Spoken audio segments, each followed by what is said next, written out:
It's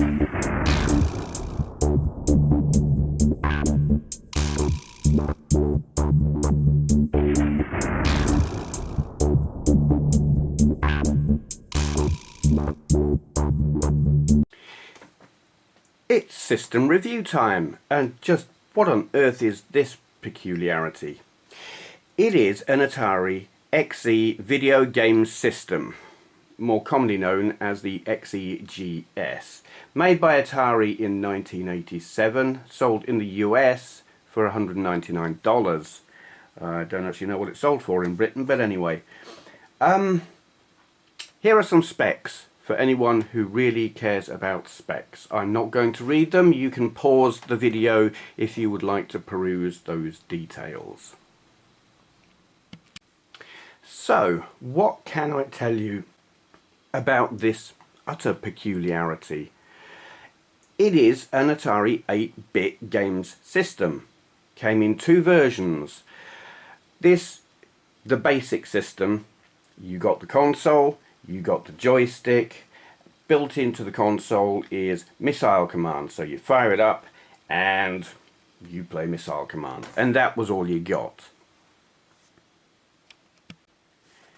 Then you have your deluxe pack, where you get the console, the keyboard, the light gun, the joystick, and two bundled games: Bug Hunt to play with the light gun and Flight Simulator 2 to play with the keyboard. And this effectively is an Atari 65 XE. In specifications, you can even attach the keyboard so it all joins up snugly and is like a big 8-bit computer. It is almost identical in specs to the 65 XE. It is just bigger and has those interesting pastel shade buttons. You've got all of these on a 65 XE, but they would be running along the top. Here you've got Start, Select, Option, Reset, Help in the most wonderful pastel shade of yuck. As you can see, the keyboard has that deluxe yellowing that comes with age. I really need to get some retro bright on this thing. Something that sets this apart from the 65 XE, here you've got the Cartridge Port, and if we look at the cartridge port on the 65 XE, you'll see it's you've got other bits. They are somewhat different, but don't ask me what the differences are. I don't know. Someone will probably scream at me now saying you should have done your research, but you know, yeah, you do it. Also, this console and or computer is compatible with pretty much all of the 8-bit line peripherals. It will work with the standard Atari tape recorder. I have a graphics tablet stashed away here.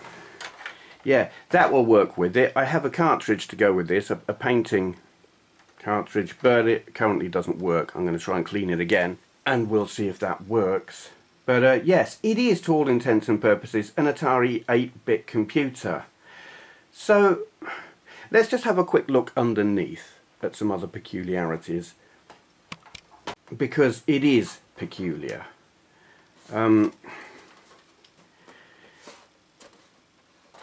You've got your peripheral port here, which will take all kinds of gubbins, printers, tape drive, modem, I don't know what that is, stuff, TV output, mono monitor output, audio output, power there, and then here we've got another thing. Keyboard? Not sure. No, because surely the keyboard. Yeah, probably the keyboard. In fact, it is definitely the keyboard. God, you see, I'm so organised. Yes, the keyboard plugs in there. Now, when you fire this up with the keyboard plugged in, where before it booted up into Missile Command, you plug in the keyboard, it boots up into Atari Basic, just like a 65 XE would do. And here on the side, we've got the joystick ports. Yeah, it is a weird place to have them. But then the Atari ST is like that, isn't it? It has your mouse ports and your joystick ports and things stashed underneath at weird angles. It's some weird Atari design philosophy. I guess they thought it's tidy, and it is. But damn, it's a pain in the ass when you want to plug or unplug things while you're using it. Okay, so weird design aspects aside, what is this system all about and why does it exist? And that is a really good question, because it is an odd thing and it puzzles me greatly. It is basically, as I've said already, an Atari 8-bit computer of the line that started with the Atari 400 and 800 back in 1979. This line was rationalized, made more cheaply with the XL series of computers, which were basically the 600 and 800 XL were the 400 and 800 made more cheaply, smaller case, circuit boards were smaller, all in one, made more efficiently and more cheaply. This was then modified by Jack Tramiel. He had them redesigned to look like the Atari ST, and again they were made more cheaply. Memory increased somewhat, certain capabilities were increased, though not much. Generally they were backwardly compatible. Most of your 8-bit computer games would work with most of your 8-bit computers. This is the end of that line. So is it a games console or is it a computer? The other thing, Atari at this time already had an 8-bit console. The Atari 7800 already existed. It was released What the hell am I saying? It was released in 1986 and is a very capable 8-bit console designed to compete with the Nintendo NES, or NES if you're English, or me. So what is this all about? Capabilities are similar but different. The only conclusion I can come to, and it is speculation, is that the 7800 was designed to compete with the NES, and it failed because Nintendo dominated the third-party games market. They had a deal with developers for their system. If you're developing for us, you can't develop or you can't release the same game on any other system. So people stuck with Nintendo because they had the market completely dominated. So Atari just couldn't get games onto the 7800. And games sell consoles. It didn't matter that the 7800 was a good console. Without the games, it didn't sell. Nintendo are rediscovering this fact now with the Wii U. So, Atari wanted into the 8-bit console market. The 7800 was failing through lack of games. What did they have? What could they bring out in a hurry that had lots of games? An Atari 8-bit computer, consoleized. It had a massive back catalogue of games. So they reasoned, we'll just make it into a games console, but hey, we can have it as a computer as well because it can be a serious piece of kit. It kind of seemed like a good idea, and Atari weren't the only ones doing it. Commodore brought us the C64GS, a wonderful contraption that is basically a Commodore 64 without a keyboard, and was a complete disaster because Commodore 64 based cartridge based games frequently wouldn't work with it because you needed the keyboard, even if it was just to press one button, and this thing didn't have a keyboard, so or the games had to be rejigged, and it was a disaster. And then Amstrad brought us the magnificent GX4000. Lovely looking console, utter disaster. It was just games for it. They were all games that had already been available on the CPC line of computers. It is basically a CPC 464 Plus without the keyboard or the tape drive.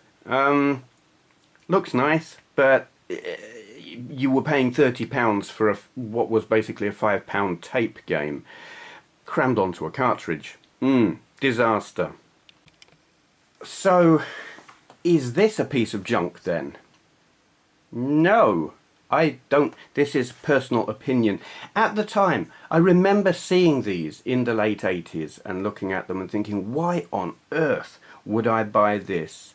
The Atari ST is already out.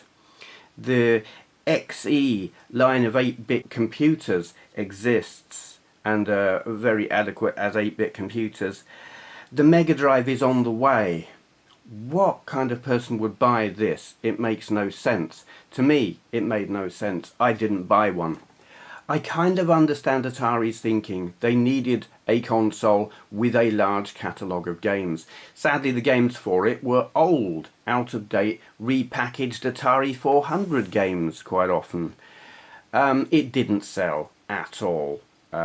Completely bombed. I mean, technically it was on sale until 1992, largely in Eastern Europe, made in China, I believe.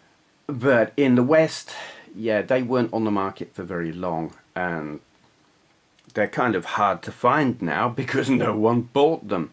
But what are they like now? As a retro collectible, are they a good piece of kit? I've got to be honest, I like it. It's an oddity. It's peculiar. It makes no sense. It's like the Chewbacca argument. It makes no sense. But I think it's that very oddness about it that means I like it. It will play Atari 8-bit games. You can get a flash RAM cartridge. A friend of mine gave me one, just chock full of Atari cartridge-based games. You plug it in and you've got a mass of really good games. The capabilities of it, I mean, the hardware was designed in '79 and was massively ahead of its time. The sound is fantastic, the graphics are good, they don't flicker like a lot of other 8-bit based game systems or computers. It plays really good, if slightly limited games. That's probably all I can tell you about it. It's odd. I like it. If you find one at a sensible price, I think they're worth buying. That will do. Thank you for watching. If you enjoyed this video, please consider clicking the thumbs up button. I upload videos daily, so go ahead and hit subscribe if you'd like to see more. To all those who've already subscribed, I'd just like to say a great big thank you.